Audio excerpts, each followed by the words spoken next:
Good morning students. आज हम एक नया चैप्टर स्टार्ट कर रहे हैं। चैप्टर 6 है जिसका नाम है ऊष्मागतिकी। ठीक है, जैसा कि नाम से ही आपको पता चल रहा है कि ऊष्मागतिकी क्या होता है।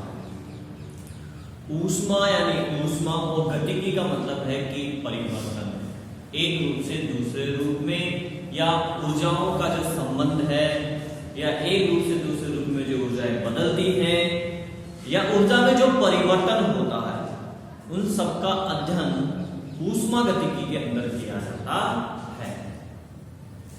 अब इसको अगर हम परिभाषित करेंगे तो कैसे करेंगे?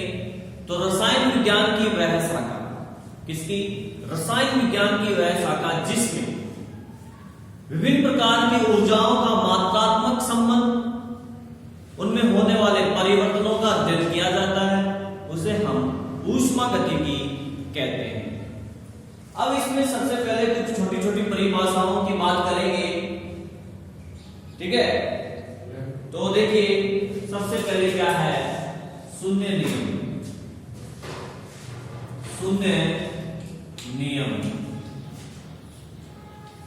ऊर्जा के कुछ नियम है, जैसे कि शून्य नियम है, प्रथम नियम है, द्वितीय नियम है और तृतीय नियम है। तो ये नियम क्या है, इनके हम बात करेंगे। ठीक है, तो सबसे पहले हम बात कर रहे हैं शून्य नियम की। शून्य नियम हमें क्या बताता है? शून्य नियम बताता है ऊष्मा की मात्रा मापने का। शून्य नियम जो है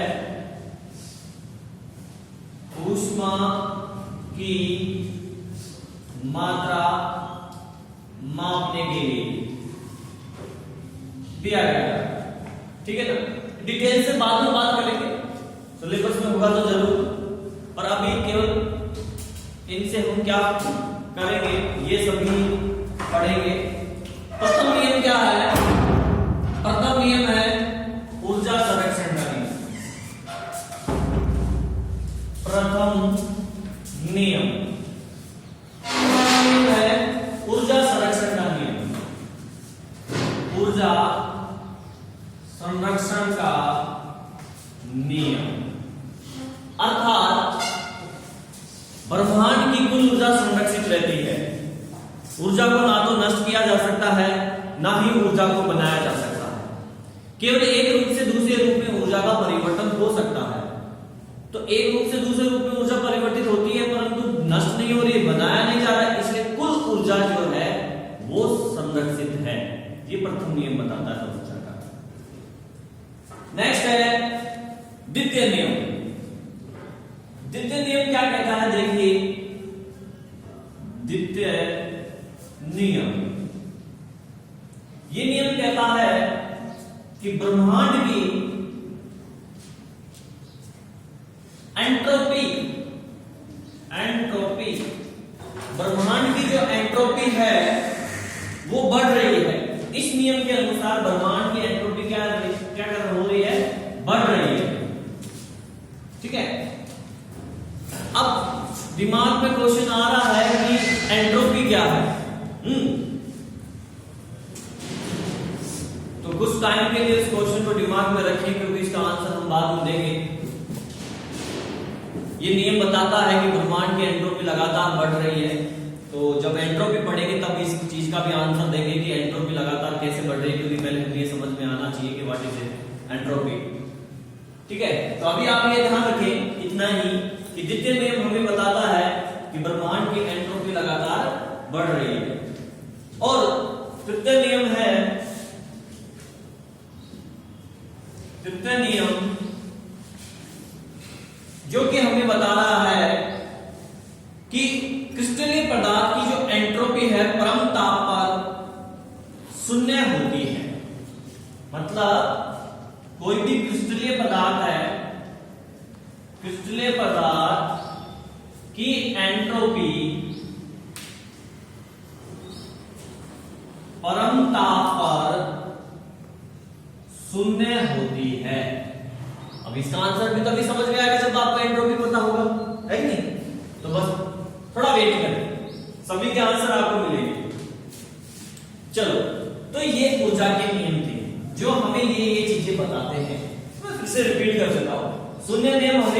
ऊष्मा की मात्रा मापने के लिए प्रथम नियम हमें ऊर्जा संरक्षण का नियम है, ना तो ऊर्जा को बनाया जा सकता ना नष्ट किया जा सकता। और द्वितीय नियम जो है ब्रह्मांड की एंट्रोपी बढ़ रही है ये बताता है। और तृतीय नियम बताता है कि क्रिस्टलीय जो पदार्थ है उसकी एंट्रोपी परम ताप शून्य होती है। ठीक है, अब इसी के साथ हम और कुछ परिभाषाएं पढ़ेंगे और कुछ शब्दों के अर्थ जानेंगे।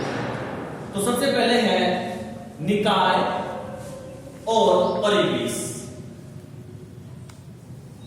निकाय व परिवेश। तो निकाय और परिवेश क्या है? देखिए, जैसा कि चैप्टर का नाम है ऊष्मागतिकी, यानी कि इसमें हम विभिन्न प्रकार की ऊष्माओं का अध्ययन करेंगे। तो मान लीजिए आपको ऊष्मा का अध्ययन करना है, तो आप कोई पदार्थ सिलेक्ट करोगे, ठीक है, कोई पात्र सिलेक्ट करोगे, तभी तो उसकी ऊर्जा का अध्ययन करोगे। जैसे आपको एक थर्मस की ऊष्मा का अध्ययन करना है, तो उसके लिए आपने थर्मस सेलेक्ट किया।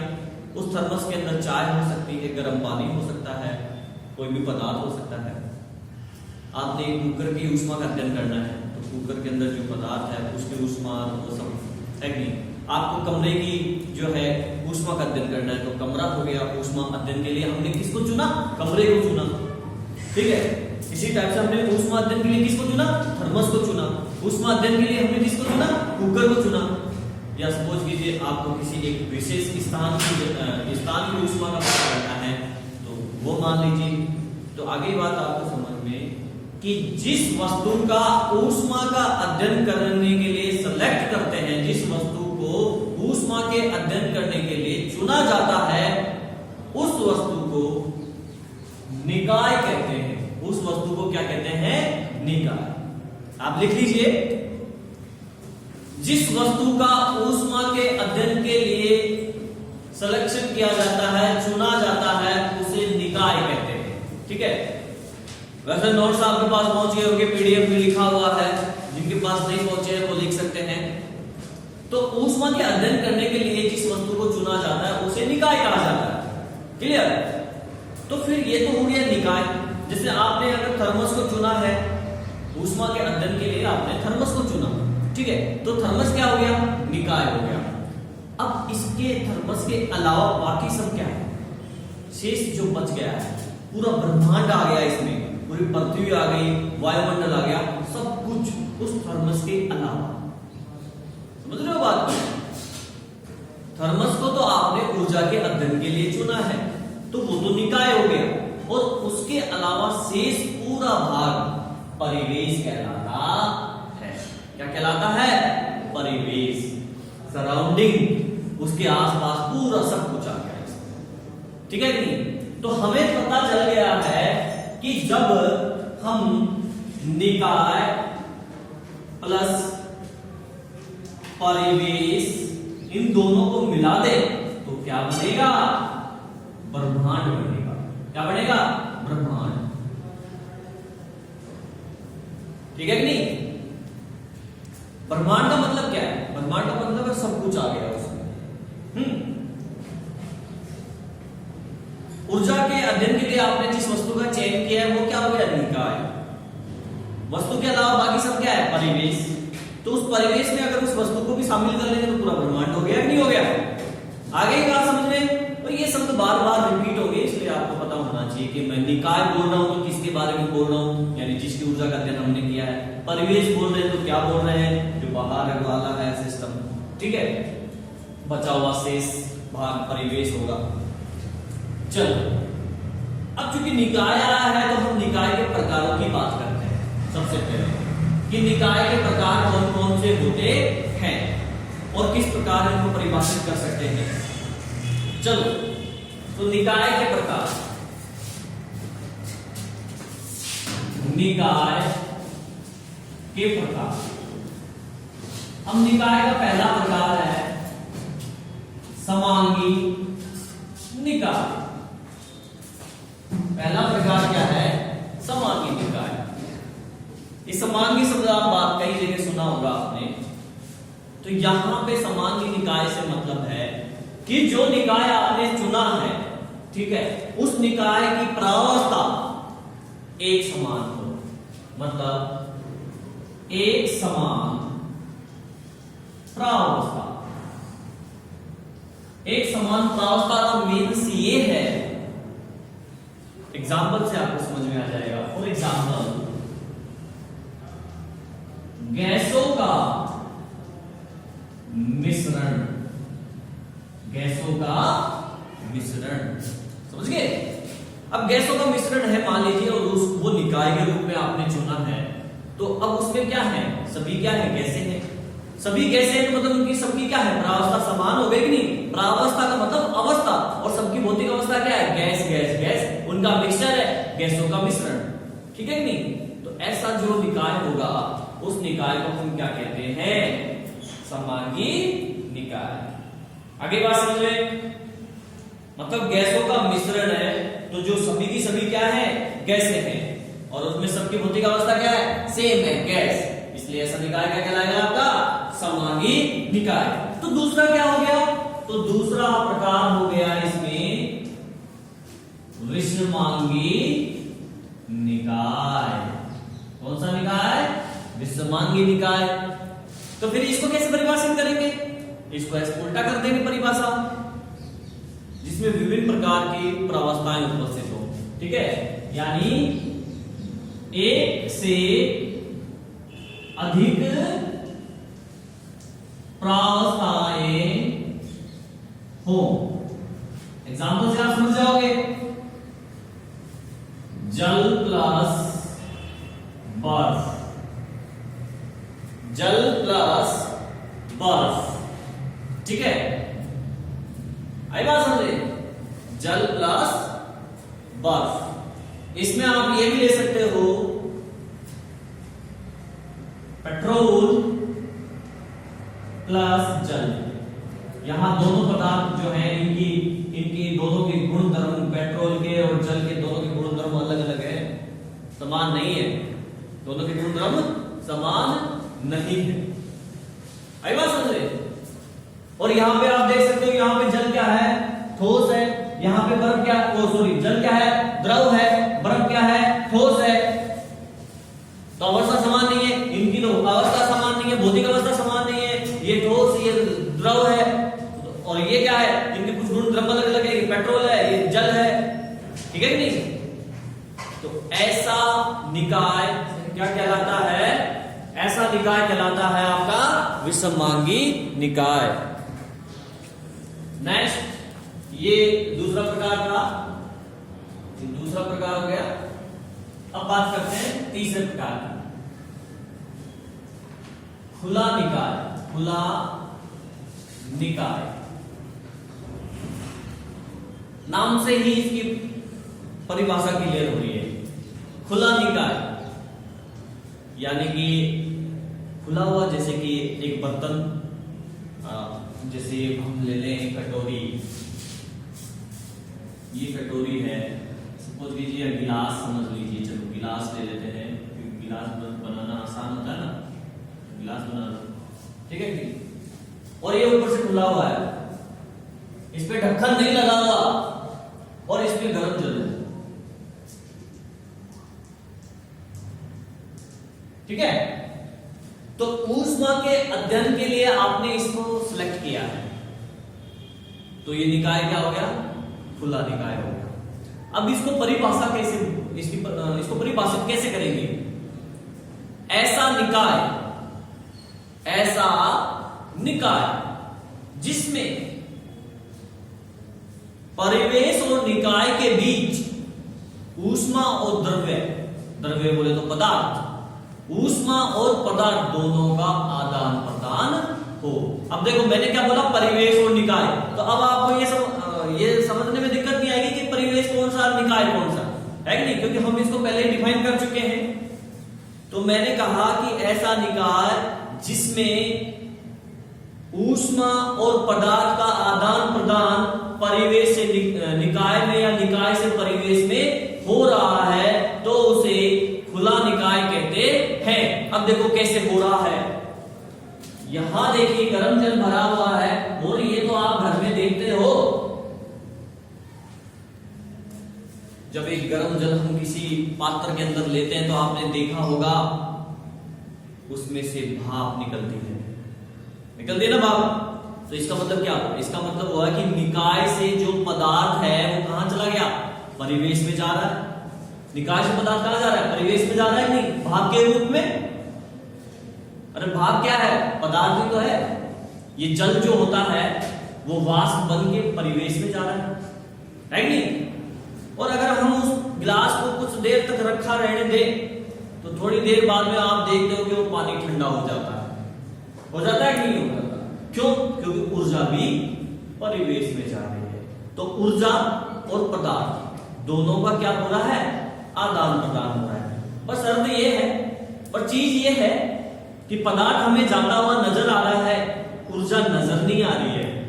ठीक है कि ऊर्जा का तो मापन किया जा सकता है कि हाँ कम हो गई ना, टच करके कर सकते हो, थर्मामीटर से चेक कर सकते हो आप। और वो ऊर्जा तब तक परिवेश में जाएगी जब तक कि दोनों की ऊर्जा बराबर ना हो जाए, निकाय और परिवेश की, है कि नहीं? जितना टेम्परेचर ये है उतना टेम्परेचर उसका हो जाएगा, तब तक आदान प्रदान चलता रहता है। आगे बात समझ रहे हैं? ये ऊपर से भी जा सकती है ऊर्जा और ये पात्र की दीवार से भी जा सकती है। पात्र जो गिलास है वो गर्म हो रहा है और उसके टच में जब बाहर की परिवेश की हवा वहां से पात्र की दीवार से भी वो क्या हो रहा है? ऊष्मा का आदान प्रदान कर रहा है। कर रहा है नहीं कर रहा? देखते हो? कौन कौन देखता है? हाथ खड़ा करें। जो ये देखता है कि हाँ पात्र की दीवार से ऊर्जा का आदान प्रदान हो रहा है, कौन कौन देखता है? हाथ खड़ा करें। एक भी नहीं है। चलो अब मैं कुछ आप बताओ। ठंडी बोतल होती है तो उसमें उसको बाहर रखते हैं तो उसके ऊपर पानी की बूंदें आती है तो उसके पास हाथ लगाने से इनका कहना है कि एक ठंडी बोतल होती है जिसको हम बाहर रखें तो उसके ऊपर, बोतल के ऊपर जो है वाटर ड्रॉप्स, पानी की बूंदें आ जाती हैं। तो बात एक तरह से सही भी है, थोड़ी बहुत देखें तो अपन कि वो हवा के अंदर जो नमी होती है ना, जो बोतल के पास में टच होती है, बोतल ठंडी है तो वो हवा के अंदर जो नमी है वो किस में बदल जाएगी? पानी की बूंदों में बदल जाएगी। बचपन में अपन सोचा करते थे यार ये बोतल में छोटे छोटे छेद है क्या, ये पानी बाहर कैसे आ जाता है? क्योंकि उस समय हमें साइंस का पता नहीं था, इतना ज्ञान नहीं था, है कि नहीं? हमेशा देखा करते थे कि बोतल में किधर छेद है, इतना थोड़ा थोड़ा पानी आता है इसमें से, कहां से तो आता ही है कि नहीं? पर बाद में पता चला कि ये तो वायुमंडल के अंदर, हवा के अंदर जो नमी होती है वो है, जो कि उस ठंडे के संपर्क में आने के कारण बूंदों में बदल गई, है कि नहीं? पर सही आंसर मैं बता रहा हूं आपको। देखो आप सबने देखा है पर आपको याद नहीं आ रहा, अब याद आएगा। गैस के ऊपर एक भगोनी रख दी आपने और उसको पानी को गर्म कर रहे हो, है कि नहीं? नीचे आग लगा दी तो अब वो आग अंदर कैसे जा रही है? पात्र की दीवार से तो जा रही है। ये भगोनी का पेंदा है, ये बर्तन का पेंदा है, यहां आग लगाई आपने, यहां आग लगाई और अंदर पानी है ये, तो ये अंदर कैसे, ऊष्मा अंदर कैसे गई? उस पात्र की दीवार से तो गई, पात्र की दीवार गर्म हुई क्योंकि वो सुचालक है ऊष्मा का, ठीक है कि नहीं? पहले ये गर्म किया इसको, ठीक है कि नहीं? तो अब जब इसको गर्म करेंगे अपन यहां, तो ये पात्र की दीवार से ऊष्मा अंदर जा रही है नहीं जा रही है? इधर से थोड़ी घुस रही है। अरे आपने सोचा होगा कि इधर से ये आग इधर से ये अंदर इधर जा रही है, ऐसा थोड़ी हो रहा है। ये पात्र की दीवार से तो जा रही है, पहले पात्र की दीवार गर्म होगी फिर वहां से पानी गर्म हो रहा है धीरे धीरे, क्योंकि पात्र की दीवार ऊष्मा का चालन कर रही है। तो हम कह सकते हैं कि वह निकाय जिसमें ऊष्मा और पदार्थ दोनों का आदान प्रदान होता है उसे खुला निकाय कहते हैं। क्लियर? नेक्स्ट है 4 नंबर, बंद निकाय। बंद निकाय, अब ये भी नाम से क्लियर है, यानी ऐसा निकाय जो बंद हो, लेकिन परिभाषा तो ऐसे नहीं बोल सकते ना, ऐसा निकाय जो बंद हो। कहने का मतलब ये हुआ कि ये जो गिलास में आपने गर्म पानी लिया था, अब ये क्या था? खुला निकाय था। ये क्या था? खुला निकाय। लेकिन मैं इसको बंद बना देता हूं, इसके ऊपर मैंने ढक्कन लगा दिया, दिया इसको, क्या कर दिया इसको, ढक दिया। अब बताओ आप इसमें क्या परिवर्तन हुआ, ऊपर वाले में और इसमें, इन दोनों में क्या परिवर्तन हुआ? ऊपर वाले में ढक्कन नहीं है, नीचे वाले में ढक्कन लगा दिया, तो क्या परिवर्तन देखा आपने? दौड़ाओ, दिमाग के घोड़े दौड़ाओ, नहीं दौड़ रहे भाई। अरे अभी अभी यहां क्या हो रहा था, यहां पे पदार्थ और ऊष्मा दोनों का आदान प्रदान हो रहा था, अब यहां पे ढक दिया तो भाप नहीं निकलेगी ऊपर, निकलेगी क्या? भाप नहीं निकलेगी ना ऊपर, इसका मतलब पदार्थ का आदान प्रदान नहीं हो रहा है। ऊष्मा का तो होगा, ऊष्मा तो पात्र की दीवार से भी जा सकती है, ऊष्मा तो इस पात्र की दीवार से भी जा सकती है ना। चाहे आप चाय जो है कप के अंदर चाय है उसको ढक दो, थोड़ी देर बाद में ठंडी होनी है वो, क्योंकि ऊष्मा का तो आदान प्रदान हो रहा है। चाय थोड़ी कम हो जाएगी, आपने देखा चाय को ढक दिया और चाय कम हो गई, खाली कप, ऐसा थोड़ी होता, नहीं होता ना, क्योंकि ऊपर से ढक दिया है उसको। तो यहां पे ढकने के कारण पदार्थ का आदान प्रदान नहीं हो रहा है, पदार्थ का आदान प्रदान नहीं हो रहा है, लेकिन ऊष्मा का आदान प्रदान हो रहा है। तो अपन कह सकते हैं कि वह निकाय जिसमें पदार्थ का आदान प्रदान नहीं होता लेकिन ऊष्मा का आदान प्रदान होता है उसे बंद निकाय कहते हैं। क्लियर? चलो 5 नंबर देखिए,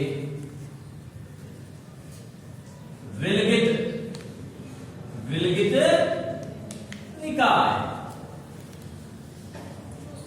अब यहां पे देखकर, नाम को देखकर हम इसको परिभाषित नहीं कर पाते हैं, क्योंकि विलगित ऐसे आपको लग रहा है कि ये तो पहली बार ही हमने सुना है ये सब है, लेकिन चलो ठीक है, इस नाम को देख के तो आप इसको परिभाषित नहीं कर सकते, इनके नाम को तो देख के आपने परिभाषित किया है, तो इन्हीं से आप इसको परिभाषित कर सकते हो। कैसे? देखो ध्यान दे बोर्ड पे, खुला निकाय मतलब जिसमें ऊष्मा और पदार्थ दोनों का आदान प्रदान होता है, बंद निकाय जिसमें पदार्थ का आदान प्रदान नहीं होता लेकिन ऊष्मा का होता है, इसमें एक का नहीं हो रहा तो इसमें दोनों का नहीं होगा, अर्थात इसमें ऊष्मा और पदार्थ दोनों का ही आदान प्रदान नहीं होता है। ऐसा निकाय जिसमें ऊष्मा और पदार्थ दोनों का ही आदान प्रदान नहीं होता है तो उसे विलगित निकाय कहते हैं। फॉर एग्जांपल, थर्मस में रखी हुई चाय, ठीक है, थर्मस में रखी हुई चाय इसका एग्जांपल है। आगे बात समझे, इसमें थर्मस में, अब आपने देखा होगा अच्छी क्वालिटी का अगर थर्मस है नहीं, तो उसमें चाय गर्म रहती है, मतलब ऊष्मा का आदान प्रदान नहीं हो रहा, वो बंद भी रहता है, यानी पदार्थ का भी आदान प्रदान नहीं हो रहा। अब कुछ स्टूडेंटों के सब ऐसे माइंड में आ रहा होगा कि कुछ थर्मस में तो चाय बाद में ठंडी हो जाती है, अरे उसको खोलते हैं हम बार बार चाय लेने के लिए, उस टाइम पे काम तमाम हो जाता है, उस टाइम पे ऊष्मा निकल जाती है ना बाहर, इसलिए वो ठंडी हो जाती है कुछ समय पश्चात। आप चाय गर्म करके डाल दो, बंद रखो उसको, तो आराम से जो है 20-25 घंटे तक वो गर्म ही रहेगी। समझ गए? क्यों? क्योंकि थर्मस का जो पदार्थ है ना, थर्मस जिससे बना हुआ है वो ऐसे पदार्थ से बना हुआ है जो कि ऊष्मा का चालन नहीं करता है, मतलब कुछ चालक होता है, तो पात्र की दीवारों से फिर ऊष्मा का आदान प्रदान नहीं हो पाता, और वो बंद रहता है तो पदार्थ का भी आदान प्रदान नहीं होता है। तो ऐसा निकाय जिसमें ऊष्मा और पदार्थ दोनों का ही आदान प्रदान नहीं होता है उसे विलगित निकाय कहते हैं। ठीक है? देखिए नेक्स्ट है हमारा अवस्थाचर, एक छोटा सा टॉपिक है अवस्थाचर। अवस्थाचर क्या है? ऊष्मा गतिकी का वर्णन करने के लिए, ऊष्मा गतिकी है, ठीक है टॉपिक, उसका अध्ययन करने के लिए, उसका वर्णन करने के लिए, उसको एक्सप्लेन करने के लिए हमें कुछ राशियों की जरूरत पड़ती है कि नहीं? बिना उन राशियों की सहायता से हम ऊष्मा गतिकी का अध्ययन नहीं कर सकते। तो जिन राशियों की सहायता पड़ती है उन राशियों को हम अवस्था चर कहते हैं। वो कौन कौन सी है? ताप है, आयतन है, दाब है। तो ताप, आयतन और दाब, इस आधार पर इन्हें हम क्या कर सकते हैं? ऊष्मा गतिकी का अध्ययन कर सकते हैं, इसलिए इनको अवस्था चर कहा जाता है। और एक होता है अवस्था फलन। अब अवस्था फलन क्या है? अवस्था फलन ऐसे हैं कि ऐसी राशियां जो निकाय की प्रारंभिक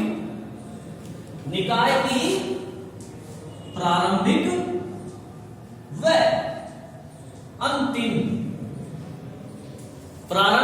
अंतिम अवस्थाओं पर निर्भर करती है। निकाय की ऐसी राशियां जो प्रारंभिक और अंतिम अवस्थाओं पर निर्भर करती हैं, इन्हें अवस्था फलन कहा जाता है। इन्हें क्या कहते हैं? अवस्था फलन कहते हैं। और ये कौन कौन से ऐसे गुणधर्म हैं, कौन कौन सी राशियां हैं जो अवस्था फलन के अंतर्गत आती है, जिनके बारे में हम इस चैप्टर में पढ़ेंगे आगे डिटेल से। एंथैल्पी है, आंतरिक ऊर्जा है और मुक्त ऊर्जा है। ठीक है कि नहीं? जो कि निकाय की प्रारंभिक और अंतिम अवस्थाओं पे निर्भर करती है। आगे बात समझें, इनके बारे में डिटेल से हम आगे पढ़ेंगे आगे आने वाले टॉपिक में। नेक्स्ट हमारा टॉपिक है ऊष्मा गतिकी प्रक्रम। ऊष्मा गतिकी प्रक्रम क्या है? देखिए, ऊष्मा गतिकी प्रक्रम का मतलब है कि ऊष्मा में जो परिवर्तन हो रहा है, एक रूप से दूसरे रूप में, या फिर एक जगह से दूसरे निकाय में जा रही है, या निकाय से परिवेश में जा रही है, तो जिन प्रक्रमों के माध्यम से ये परिवर्तन हो रहा है, ये आदान प्रदान हो रहा है, उन्हें हम क्या कहते हैं? ऊष्मा गतिकी प्रक्रम कहते हैं। उन्हें क्या कहा जाता है? ऊष्मा गतिकी प्रक्रम कहा जाता है। यानी यूं कह सकते हैं कि ऊर्जा की जो निकाय है, निकाय की अवस्था में जो परिवर्तन हो रहा है, जिन प्रक्रमों की सहायता से निकाय की अवस्था में परिवर्तन हो रहा है, उन्हें ऊष्मा गतिकी प्रक्रम कहते हैं। आएगा समझे? यानी जिन प्रक्रमों के माध्यम से या जिसके भी माध्यम से वो निकाय की अवस्था में परिवर्तन हो रहा है, तो उसे हम ऊष्मा गतिकी प्रक्रम कहते हैं। अब ये कुछ प्रकार है इसके। तो पहला है समतापीय प्रक्रम। समतापीय प्रक्रम, ध्यान दें, यहाँ पे छोटी छोटी बातें आएंगी जिनको हमें ध्यान रखना है, क्योंकि वो आगे काम भी आएंगी। समतापीय प्रक्रम यानी ऐसा प्रक्रम जिसमें तापमान में कोई परिवर्तन नहीं हो, अर्थात सूक्ष्म परिवर्तन। ठीक है, ऐसा प्रक्रम जिसमें तापमान में कोई परिवर्तन ना हो, या यूं कह सकते हैं कि सूक्ष्म परिवर्तन। तो सूक्ष्म परिवर्तन के लिए हम लिख सकते हैं dt बराबर 0, अर्थात सूक्ष्म परिवर्तन। अब सूक्ष्म परिवर्तन है तो ना के बराबर है, वो ना के बराबर है तो हम क्या कर सकते हैं? तापमान में कोई परिवर्तन नहीं होता, ऐसा लिख सकते हैं, नहीं लिख सकते? ठीक है, चलो। सेकंड है रुद्रोष्म प्रक्रम। रुद्रोष्म से पहले अपन ऐसा कर लेते हैं समदाबीय प्रक्रम, ताकि एक साथ एक जैसे आ जाएंगे। समदाबीय प्रक्रम। अब देखो ये क्या है, जैसा कि नाम से क्लियर है, समदाबीय प्रक्रम। समदाबीय प्रक्रम का मतलब हो गया दाब समान रहता है, यानी दाब में कोई परिवर्तन नहीं होता। ठीक है कि दाब में कोई परिवर्तन नहीं होता। ऐसा प्रक्रम जिसमें दाब में कोई परिवर्तन नहीं होता, दाब जो है नियत रहता है, स्थिर रहता है। ठीक है नहीं, दाब स्थिर रहता है। यहां दाब स्थिर रहता है, यहां दाब स्थिर रहता है। इट मींस डीपी यानी प्रेशर, डीपी का मतलब सूक्ष्म परिवर्तन, 0 यानी सूक्ष्म परिवर्तन, ना के बराबर। एग्जाम्पल की बात करें ना तो जल का वाष्पन समान वायुमंडलीय दाब पर समान वायुमंडलीय दाब पर होता है। जब वायुमंडलीय दाब, ठीक है कि नहीं, जलवाष्प के दाब के बराबर सा लगभग उस तापमान जो वो क्वथनांक बोलते हैं जिसको उबलता है, तो इन दोनों का जो है जलवाष्पन जो जलवाष्प में बदलता है वो समान वायुमंडलीय दाब पर बदलता है। वायुमंडल का दाब समान है उसके साथ। नेक्स्ट है समायतनी। 3 नंबर सम आयतनी प्रक्रम। जैसा कि आपको पता है सम आयतनी प्रक्रम मतलब आयतन में सूक्ष्म परिवर्तन हो, यानी आयतन नियत रहता हो, अर्थात आयतन स्थिर है। ठीक है ना, यानी कि डी यानी आयतन वॉल्यूम बराबर 0 यानी सूक्ष्म परिवर्तन, सूक्ष्म परिवर्तन। तो ऐसा प्रक्रम जिसमें आयतन स्थिर रहता हो उसे सम आयतनी प्रक्रम कहते हैं। अब आता है रुद्रोष्म प्रक्रम 4 नंबर। रुद्रोष्म प्रक्रम। रुद्रोष्म प्रक्रम में क्या होता है, जो ऊष्मा है, ठीक है, जो ऊष्मा यानी कि अपन इसमें ये कह सकते हैं कि निकाय से परिवेश में या फिर परिवेश से निकाय में ऊष्मा का आदान प्रदान नहीं होता है। ना तो निकाय से परिवेश में ऊष्मा जाती है, ना ही ऊष्मा से निकाय में आती है, ना ही परिवेश से निकाय में ऊष्मा आती है। ठीक है कि नहीं? जैसे थर्मस का एग्जाम्पल था, एग्जाम्पल क्या था, थर्मस। ठीक है कि नहीं?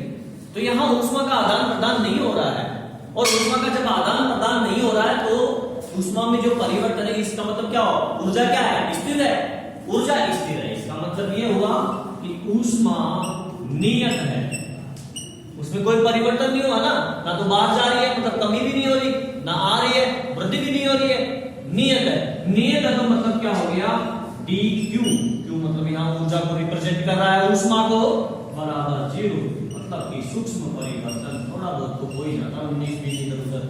ठीक है कि नहीं? इसलिए सूक्ष्म परिवर्तन। क्लियर?